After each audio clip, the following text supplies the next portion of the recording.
Bam! Part 2 of tonight's videos.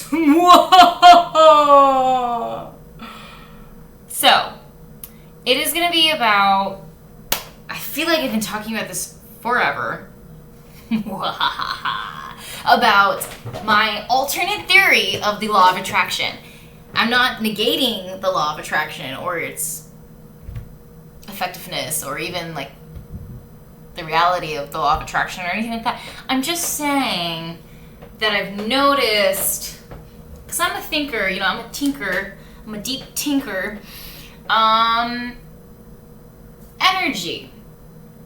energy, and how God always warned us that this isn't going to be a war that we fight necessarily with our bodies and with our money and with like yes and yes and yes and all those like physical things, but it's going to be a war that we fight spiritually. So that's why reading the Bible is so muy importante. It really is. And I started to think about it, and then I started to research it, and yeah, I googled spiritual warfare, and what it came up with was that in like Christian ideology and beliefs that it is the negative spirits of the dark world that like to intervene into humans' lives in multiple different various ways to stall their like success with God. Ideally that's their goal, is to the enemy's desire is to steal, kill, and destroy.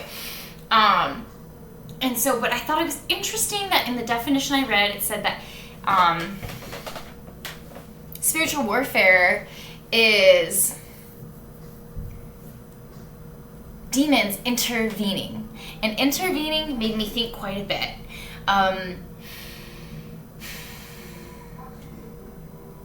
And so I was thinking, okay, because my last video was on the armor of God, and that was really powerful, to learn about that. It was super cool. To start your day with scripture and to end your day with scripture, and to put on the belt of God.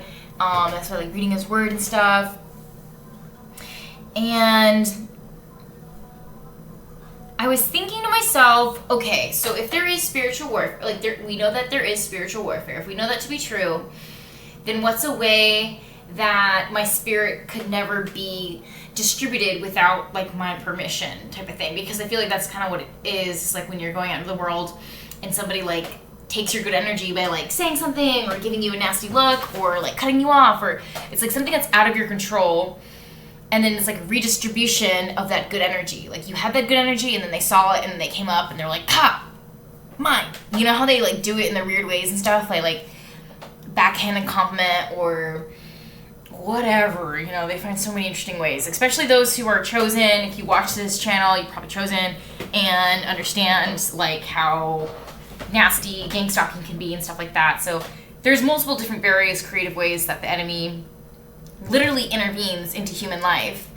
And I was so fascinated by that word choice, intervene, because that kind of means that it's always there,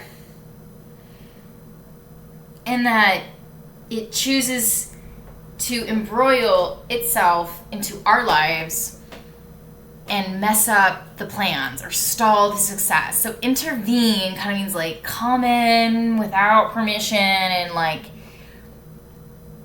wiggle its way in there and change things and just be blah, here I am, here's evil, here I am, here's Satan, here's a demon, and it can be in the form of a person, it can be in the form of a spirit in a person, it can be in the form of someone's vernacular, if they're cursing a lot more than usual, something as subtle as that. It can, various forms of intervention can be the Kit Kat bar on the subway when I was fasting and a guy comes along and he's like, candy? It doesn't necessarily have to be that extreme that the guy who was making his money, living his life is satanic. It's not necessarily like that, but you can start to see that the enemy does begin to get desperate when you're doing everything you can to be in God's light and glory. You know what I'm saying? And like, then like when I hopped on the phone with that friend, he like kept saying like, you should eat something. You should eat something. And I was like, yeah, but I'm fasting and I've told you that. And then there was like these weird moments too of like, we were talking about, like, he says he's a really strong Christian, that he wants to do ministry, but that he's really addicted to tarot card readings and psychic and stuff. And I just could start to feel the pull of like me starting to believe like what he was saying about, like, he's like, yeah, but it's true, like psychics, what they're saying, yeah, but it's true. And then in like one of the first conversations that I had with him, I was like trying to convince him that it's an abomination and like tarot card reading, like, so I just kind of like start, like, if you spend time with people, you're eventually going to start to like talk like them, be like them, and like believe like what they believe. So it's really, really important that you be careful with who you spend your time with, or who you even share your energy or thoughts with. And then I noticed like a little bit of like spirit of competition or whatever, but like over weird stuff. Like we were talking and then he was saying something like, oh, but like, yeah, like God has like always got us and stuff, and like there's nothing to worry about because like what's that one Bible verse about swallows, and then like I started to recite it like pretty much perfectly from the beginning and like almost all the way to the end, and then I was just like, I started to feel his like, he's like, yeah, and like he like I started to feel like this like level of asymmetry happening, because it was like I was fasting and he was on the phone eating, and he was like eating something, he was like, I hear him eating a burrito, and he's like, you should eat something, and I was like, but I'm fasting. And then I was having to like defend myself, and I like noticed I was starting to say like, well, yeah, don't worry, I'm like drinking water and I break my fast with like little tangerine cuties. There's literally some right here. Like these are super solid. You can have like little fruits and stuff like every 4 hours or something when you're like tapering your way into a 3-day fast. Like there's nothing wrong with that. Like in fact, it's suggested as you're getting into fasting and stuff to slowly break into your fast. And yeah, that helps with blood sugar levels and stuff. And I was like, it's not like I'm walking barefoot in the desert for 40 days fasting. Like I'm in the city and I have water and I'm breaking my fast every little so here and there with like these little tangerine cuties and stuff, so I'll be fine. And I noticed like that's like not cool when you're like having to defend why you're fasting, and like he's like eating and he's like probably kind of like jealous that he's like not able to fast or something. I don't know. It was weird. And then he was like, oh yeah, but what's the end of that verse? And then I was like, I don't really know. And then like it came to me later and it was like, does God not sell 5 sparrows for 2 pennies, but is not each one accounted for? And then like I noticed like my vibration went down after he like tried to be like, well, what's the end of that verse? Because he was like trying to be like, you can't remember the whole verse. I feel like there was this undercurrent thing. And then I watched this video about how on TJ's video that was like, your intuition about people is right. And I was like, yeah, my intuition was totally right. And then like I just noticed other times where he just seems like, I don't know, like it just seems like there's this weird competition and like weird, it's just intuition is always right. And so yeah, be careful like who you tell you're fasting to, because for some reason people love to tell you to try and break your fast. I don't know what's going on there. I'm like, that's demonic. And really disrespectful, like so disrespectful. Where do people get off? You know?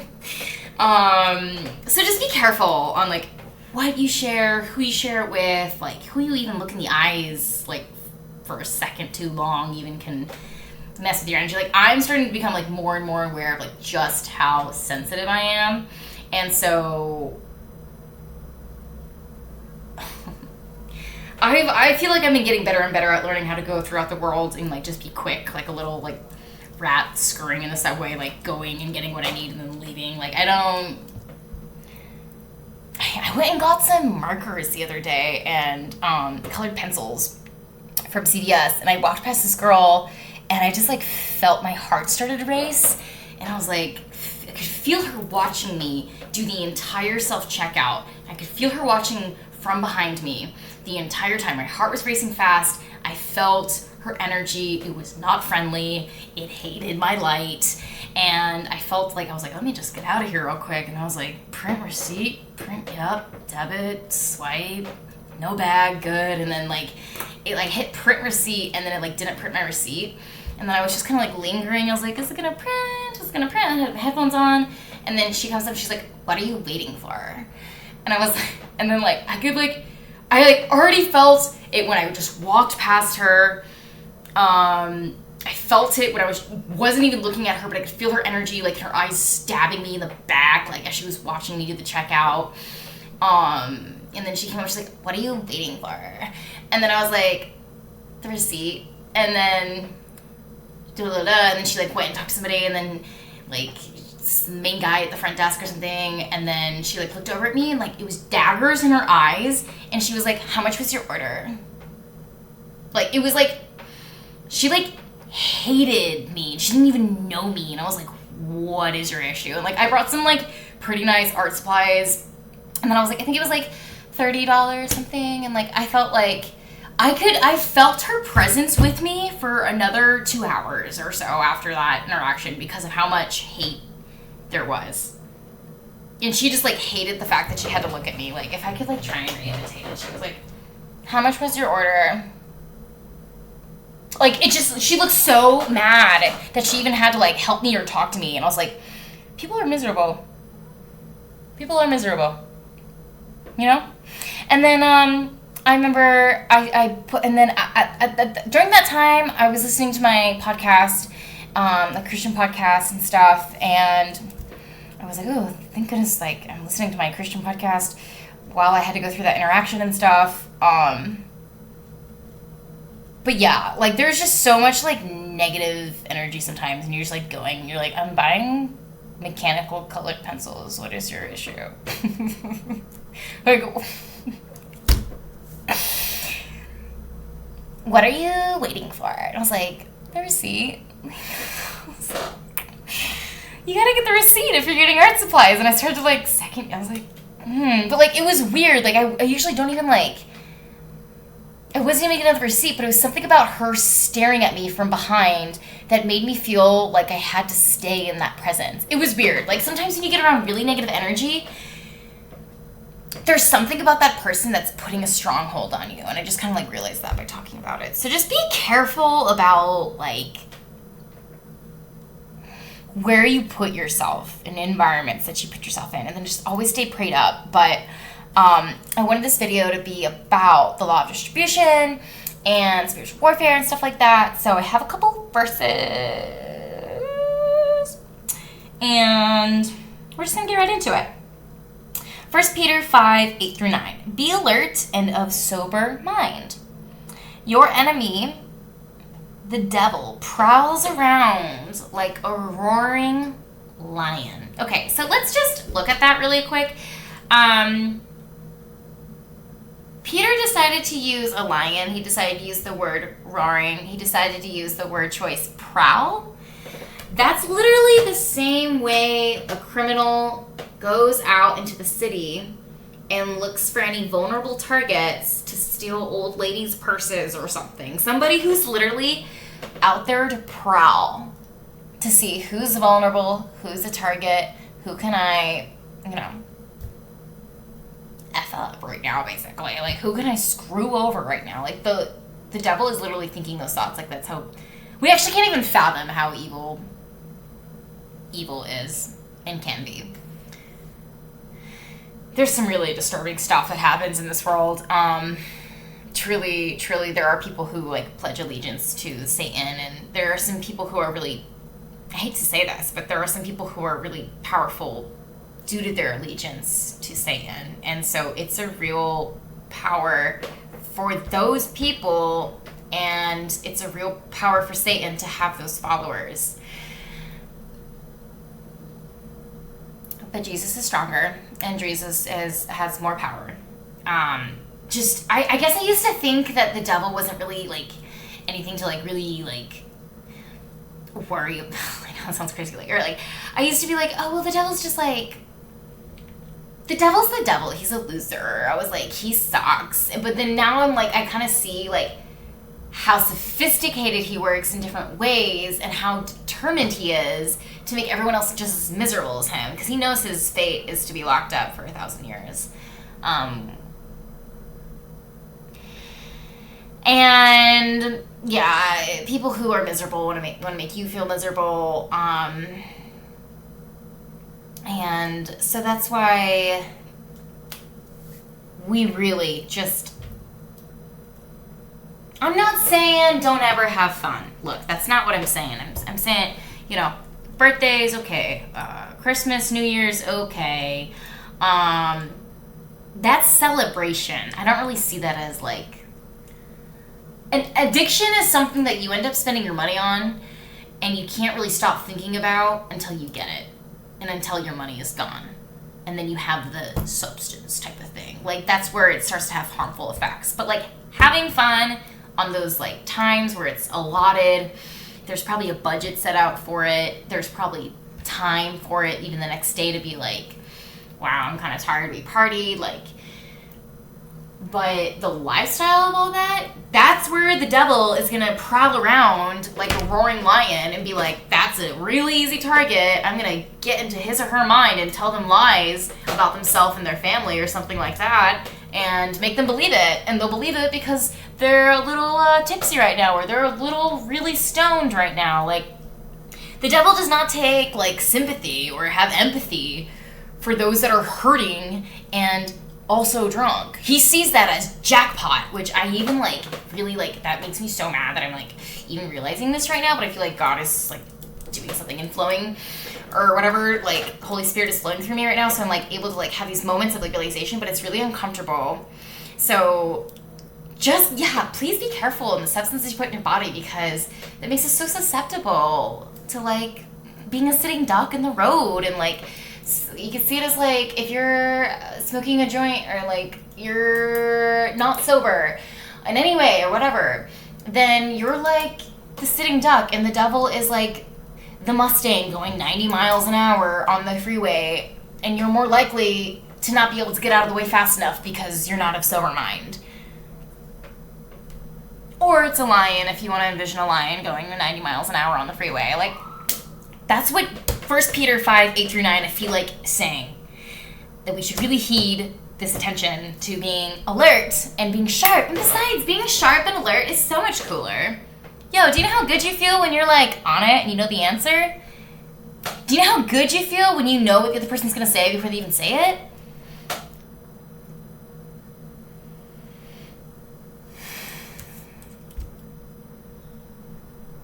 Let's go into Ephesians 6:10-11. Finally, be strong in the Lord and in his mighty power. Put on the full armor of God so that you can take your stand against the devil's schemes. Yeah. See, it's schemes. It's not, yeah, he's got schemes. It's ridiculous. And the devil appears in so many forms. I hate to give it to him, but I feel like devil is kind of creative in the way he comes up with like, and I hate to even say sophisticated, but like the devil really is like determined to figure out how to get you off track, how to stall your success, especially when you're elevating, especially when you're trying not to do that stuff. So you have to consistently be in prayer, consistently be in the word, and keep your guard up. Don't be like, I'm not gonna let anything in and never trust anyone ever again and I'm never gonna love. You have to be like, okay, I'm gonna like use my discernment and pray to God to give me this discernment. Put on the full armor of God. So yeah, like wake up with the word, go to bed with the word, ask God to show you your soul purpose, things like that. What else do I have here?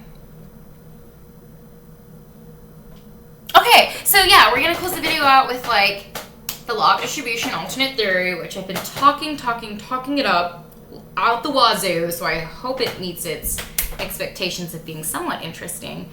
But yeah, if we're consistently in the word and consistently in the prayer, then how can the law of distribution, as I have defined it thus far, be meddled with.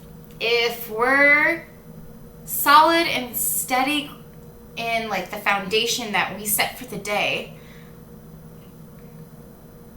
and we're, in other words, like preempting any of the devil's schemes, then how can spiritual warfare intervene in your distribution of energy? Because you start a day off with so much energy. Like, here's your pocket of energy. I don't know, let's just say that this is your energy for the day. And like, the devil comes around for some reason, it's 10, I guess. And then, or let's say like the flame, and this is your energy. But like, if you keep your energy like in the word, and then you like constantly pray and stuff, then like the flame might be there, it might show up, but you can blow it out because you're like, I'm prayed up, I'm in the verses, I'm with God. Just kind of like an impromptu example of how the law of distribution for yourself can be an agenda and a formula that you make for yourself that's an equation that always profits really positive success for yourself in your life and the results that you want.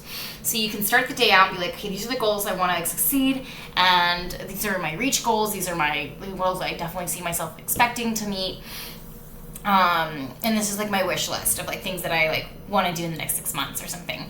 And yeah, like having the practice of like, I want to be better, and like I know I can be the best version of myself. But for some reason, every time I go out into the world or something, somebody always messes with my energy. And like, I just really think that for like the end of times where we're at now, it's really, really, really, really important to be aware of how crazy it's gonna get. I do believe that we're like towards those times, because I do kind of feel like a lot of the love has grown cold and waxed over.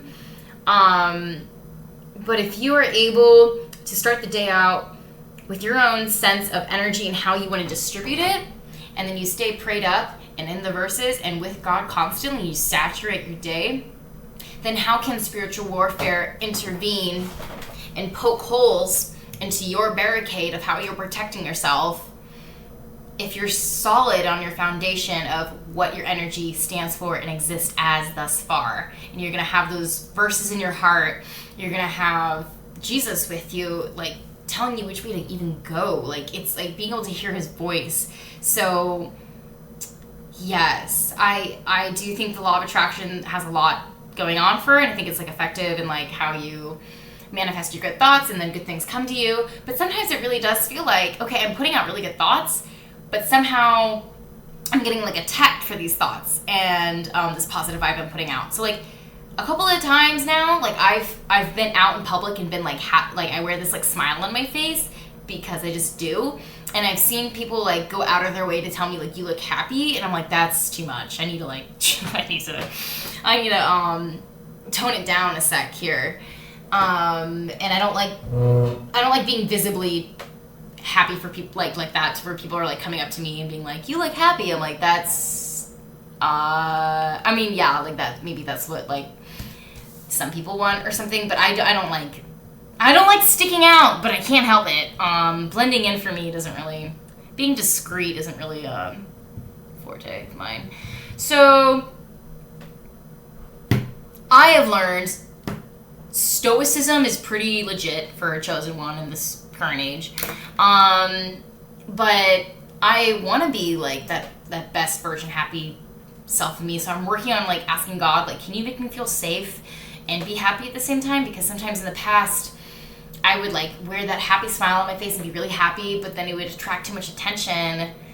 And then that's a whole nother like can of worms or tin of sardines to handle or deal with. So I'm working on like how to actually be okay with my level of contentment in public. Because it seems to be too happy for some people, where they just literally go out of their way to be like, you look happy, and like they ask me questions and I'm like, this is nuts. At first it was a compliment, but now I'm just like, what? Like, I just had one person tell me to like, it was because it was him that said it that like ruined it. And then as soon as he said it, I was like, well, now I'm not happy because you just said that I look happy and it's coming from you. And I really didn't like him, and he really made me feel uncomfortable. I don't have to be around him anymore, thankfully, but it's funny how like people can just like, I'm just so sensitive. I'm such an empath. I'm so sensitive. It's annoying. But that's why I like praying to God, like, help me keep my energy distributed for you, for glorifying you, and for bringing anyone closer to you. But like, help me like carry this sensitive spirit through this harsh world, Jesus. Like, I try and like pray to him about that. And law of attraction, there's a lot to it in terms of like, yeah, you can manifest what you're thinking, and you start to see it in the physical reality, in the 3D, and if you think positive things come to you. If you think negative things come to you. And then I was like thinking about it, I wanted to challenge that thinking and that theory, and I was like, I think it's the law of distribution. I think that, like, you have a certain amount of energy, the other party or the world around you or your environment has their own energy, and it's not necessarily attraction, it's a distribution. It's an exchange of energy based off of people's intentions prior to coming into that environment. Does that make sense? That was kind of like my first time of going into it, and like my last example is like, so say for example, I always try and find different ways to preserve my energy, especially during this time of spiritual warfare. So sometimes I'm like, you know, for example, maybe I'll take an Uber instead of the subway to this destination so I can preserve my energy, because sometimes the subway is crazy. It's crazy and uncomfortable, and so then I was like, okay, let me get in this, like, take the Subaru, or like, so what do you call it? Uber. But then say by the off chance you get this really chatty Uber driver, and then you're like, wow, this cost me, 3 times as much, 4 times as much as the $2.50 metro fare. I didn't have to deal with 20 other strangers who could have taken my energy by staring, but instead I dealt with one person who I was sort of obligated to chit chat with and spent more money. You can think of it that way. Or I was thinking too that there was this one day where I decided to spend a little bit more time like cleaning or doing something in my room and not getting on the train as when I knew I should have, and therefore I was half hour late to an appointment. And I came to the realization that nothing in this life ever just disappears. And nothing ever not causes something else to happen. Like, I was thinking about it and I was like, wow, like if I really had like saved that half hour and like started to get on the train before, I would have made it to this appointment on time, and then this and this wouldn't have happened. And like, we've all heard of the butterfly effect and stuff like that, and like the domino effect of like what ensues after each decision and how that could branch off into a whole different reality. And I was just realizing that action and thought create reality, and then like what our reality is in our minds create like thought and action. And I was like, whoa. And I was just having these thoughts of like distribution and like how this energy and this task is going to lead to a certain amount of energy input and output into the world. And there's a result, there's a consequence. There could be this amount of views, there could be this amount of views on a YouTube video that I post or something. Or this could be the grocery bill that I pay, or this could be the grocery bill that I pay. If you spend a lot of time thinking before you go to the grocery store, this is exactly what I want, and you like are like, you budget it out. You take the time to know exactly how much you want to spend at the grocery store. So that time is now taken away from the time you could use at the grocery store to buy it. And that's a action, like a thought, then an action, and then a consequence. And then your like payoff is that you spend exactly as much as you wanted. And so we only have like a little amount of control over everything we do. And like we can try to control it, but maybe you're at the grocery store and then somebody like is standing forever in your way and you really just can't even get everything you wanted. You're like, oh man, I spent all that time like thinking exactly what I wanted. And then the energy is distributed in a way where you just like kind of get fed up and you just put stuff in your cart and then you spend all that money and you're like, well, what was even the point? Like there's these things that we can try and pin out in detail to the T and control the distribution of the energy that happens in our day. But to a certain point, we gotta let go of control because we really don't have any. And like honestly, the saying too that the more you know, the less you know, or whatever. So I know that kind of got like a little out there. Bear with me. That's basically the video. I appreciate you listening to my independent thoughts of the world and energy and alternative theories. And you know what comes next, you guys? There's gonna be way more awesome content. This was just one of them. I'm super excited. I feel like I'm back on it, man. I feel like I'm back on it. Like I am back on it. I had a really big blowout with a best friend that stopped me from wanting to make videos. It was really discouraging, depressing time, but I realize that's for the best for now, and I'm back on my motivation. I had to start school full time. I start work full time. Everything's happening. Everything's ensuing, and it's all going to be distributed, beautiful energy that God sees fit best for me and for those that I can help come to God. So thank you for watching. Thank you for listening. You know what comes next. Stay safe. Stay blessed. Stay chosen.